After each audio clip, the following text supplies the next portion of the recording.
protests after supporters of the opposition MDC took to the streets of Bulawayo.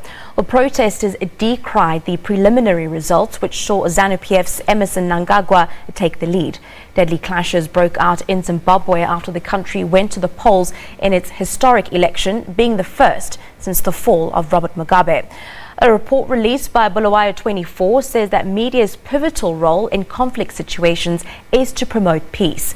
Well, earlier, SABC News unpacked the role of media during the Zimbabwean election. It's very important. For the first time in these elections, we saw the media actually coming into Zimbabwe. In the last elections, 2013, 2018, we've seen a former Robert Mugabe regime being quite unhappy about media coming in. So this was the first time we had a lot of international media coming in.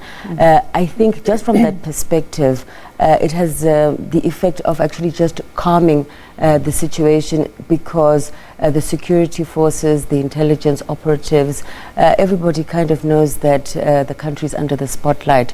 So I think you see people on their best behavior. So just by their mere presence, I think journalists and the media do have a calming effect. And I suppose the journalists have a responsibility as well with what they write, because that can influence. No, absolutely. And here we need to differ between the Zimbabwean media itself, inside the country, and then outside reporting.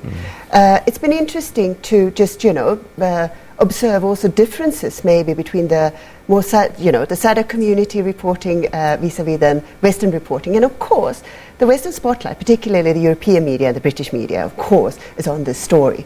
The US media don't really take an interest in the Zimbabwean elections. But I think there are certain differences here.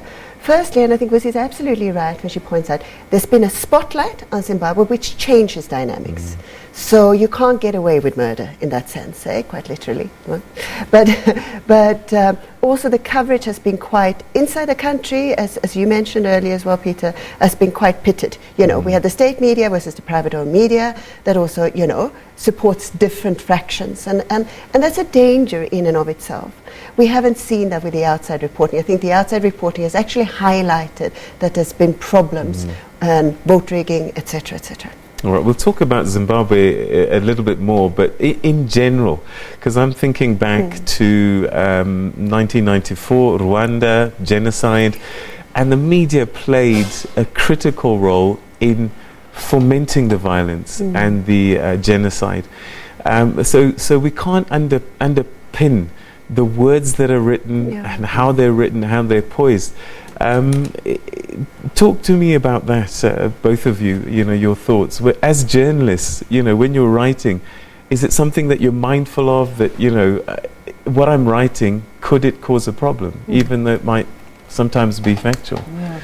Well, I suppose it depends which media organizations you write for. Obviously, the tenets of accurate, fair and balanced reporting are very important to make sure that you look at. But the issue is, for instance, a public broadcaster, I feel, has got much more of a responsibility in terms of what it actually does right in terms of some of these particularly volatile situations, making sure that in the end, you don't have a situation where the sensationalism of the story is pitted against actually what it is that you're trying to actually say. So I think, as somebody who works for the public broadcaster, it's always very important to try and make sure that the sensation of the story is not made too much. No, absolutely. You're absolutely correct in what you say. And I think that it's interesting then. A public broadcaster has as its, very sole mandate is to, provide a broader context, make sure that all voices are included. I mean, that's good journalism in a sense. I think that what we stand the risk of is always this idea that we actually often highlight official sources, elite sources if you wish. And it's easy then to lock into, as we have seen in the Zimbabwean elections, particularly coverage inside the country, that you back one candidate and then someone else backs another candidate. Even if we don't do that, in coverage from outside the country as well, what we see is that we highlight these two candidates that get pitted against each other. And it becomes body politics as well. So here we have Mnangagwa on the one side and we have Chamisa on the other. Eh?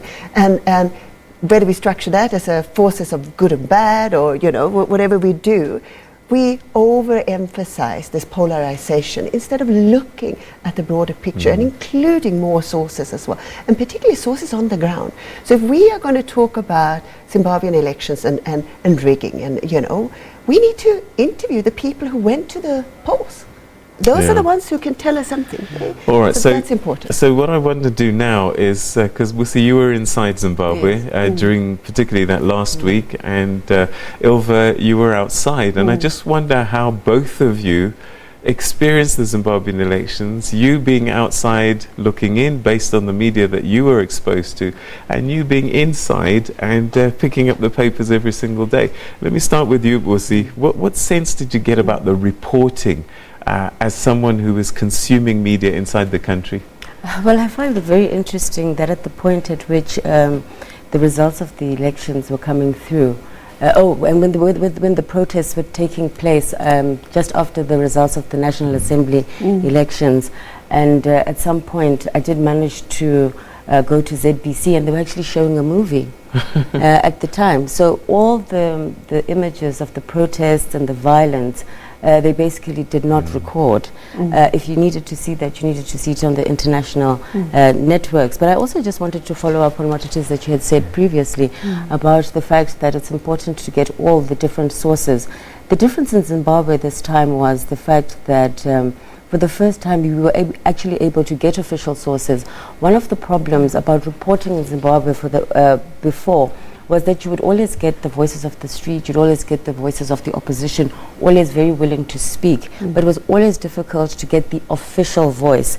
So to an extent, that's quite problematic in the sense that you do kind of need, and even if it's a rebuttal, even if it's a denial, but you do need some kind of official source to actually balance out your story.